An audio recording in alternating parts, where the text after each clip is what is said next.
John, go ahead. Nakumpirmaran nga dayti agpaiso nga kolkolektara ti bayad kadagiti aglaklako iti syudad ti lawag ng Rona kadagiti agpupwesto iti paset na ti plaza wenno iti Aurora Park. Dayti ket manipod ang mismo kadagiti matendar merchants iti naangay a public hearing para iti manamnama apan nakaisimpa ti panagpusto danto iti masungad a panawen. Inlawlawaga ti chairman iti Committee on Laws anang iganda dagiti sumangumano as question ken sentimiento dagiti merchants ket dagito ito dagiti mayor no stop mataginayo na ti pad naka-implementar na anasayaat ken ti pad nakaidasar nanto na ti ordinansa amangi kalintigan. Po. So at the exchange of ideas and we also take note the DJ suggestion da po.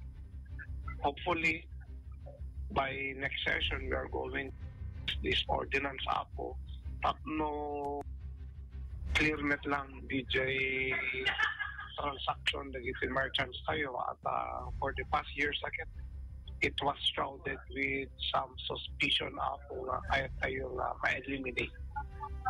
So napalektikan tayo na person sa legal kaya nagamit ang ibang tatay nga talaga atako na namin. So that was the purpose of our hearing apo nga ag-investigate. Our purpose is to hear about the ordinance that I made. So incidentally ada nagsao nga talaga singsingir. So hopefully once we would be able to pass this ordinance I want to discuss din ang senaryo na mangmangit tayo apo. Tano malagip tayo apo. It was this representation that called the attention of everyone that resulted to the repealing of many ordinances apo pertaining to the collection of rentals in J Plaza. Okay. Sino nga dati madakdakamat Idol Joan tao dita ngay konseho? When Idol Bernard kadeti sumaruno nga pa nagsalita ti chairman ti Committee on Laws dati nagan nga na batbatan Idol Bernard ngem saan haanda nga when ata no dakamaten daket makasublianan da no kas pagarigan Idol Joan. So manarimaan ti investigation adanagan but for further investigation pa ilaeng kadigiti agundaway, right? Naimbitaran pa isuna ket di Idol Bernard. Apay isuna so may sa when may sa deti na ito do may sa deti na imbitaran ngem kagandan kadeti pa naka isa yang kati public hearing adamat dagiti da dumapay nga information iso nga kadeti sumaganad nga panakaidasar dagiti ordinance santo ito Bernard baka nga dagiti. So na i-mention tinagan deti deti dakamatin dagkol kolekta negative haan na i-mention Idol Bernard. Okay. So mismesa na lang nga kolektar. Dito ba nga kolektar ke taga City Government of Lawag Mutlaeng? Private individual may private Idol Bernard. Apay agkabailan ti agkolekta ti private ket pampubliko detoy ket libre kuno ni dagiti konsyal itay lang kalabes nga libre detoy pwesto iti lang Rona ti Aurora Park. When is ngoro DJT question Idol Bernard mapay nga dati simre nga private. Deti ba nga private ket ited na mutlaeng. Deti makolektar na iti City Government of Lawag wenno ibulsa na kasay.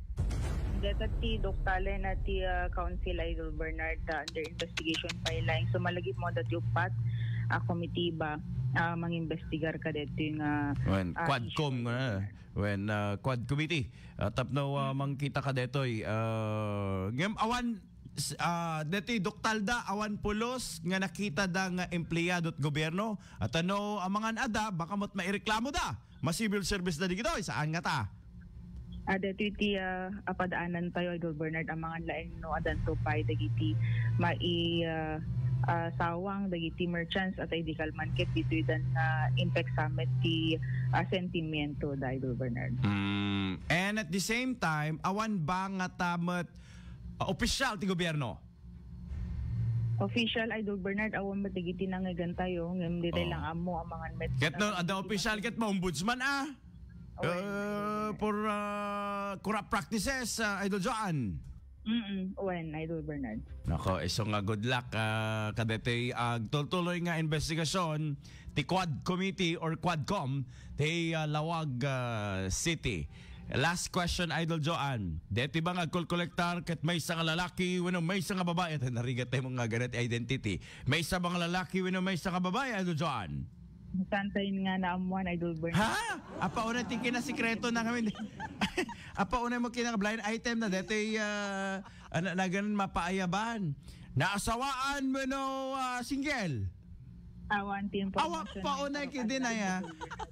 Background na dito gagangay nga umili wino negosyante. Isong oras dito private individual laeng Tinaibaga. Idol Bernard. Oma. Private lang ro din individual pa di kad gagangay nga tao Idol Joanne. Awan negosyo na kadakwa. Saan ba nga dito ket imbaon? Iti may isang opisyal. Awang kasay. Awang pay. Tagtawad nga kasi Idol Bernard. Haka-haka pala dito. Aging gana nga haka-haka danto pay laeng. Aging gana nga hearsay danto pay laeng. Awan mapilaan nga reklamo. May panggep iti panag gundaway. Iti may isang nga masiknan. Kadigiti nga pwesto nga libre ko ma. Para kadigiti kakailian tayo nang naroon na digiti negosyante Talawag City. Di amin, Idol Joanne? When Idol Bernard. Okay. Go ahead, kitagsakit dito may isang merchandiser mo talikod. Go na. Sa Magiri Syudad, Tilawag, Adwaite 99.5 Tilawag, Idol John 15, Tatak, or